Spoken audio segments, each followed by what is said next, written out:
Our first step for mixing our ingredients is to add our dry ingredients together. Now it's important when mixing up things such as cookie dough or cake batter that you mix your dry ingredients together first so that all of the leavening agent can get mixed in with the flour and it doesn't clump once it hits the liquid. So what we're going to do is start with our flour, and we're going to need 2 cups of flour. Now I prefer to use unbleached flour because it has gone through less of a chemical process. You just want to gently scoop it into your measuring cup.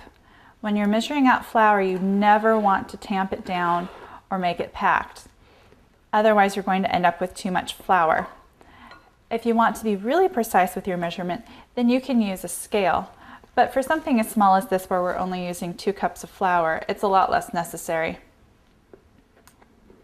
So just gently scoop that in and scrape off the top.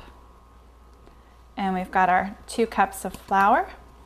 And then we're going to add 1.5 teaspoons of baking powder. And this can has a nice little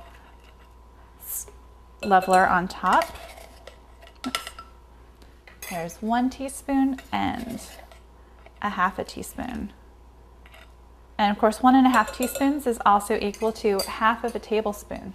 So if you have some more interesting sized measuring spoons, then that would be the 1/2 tablespoon measure.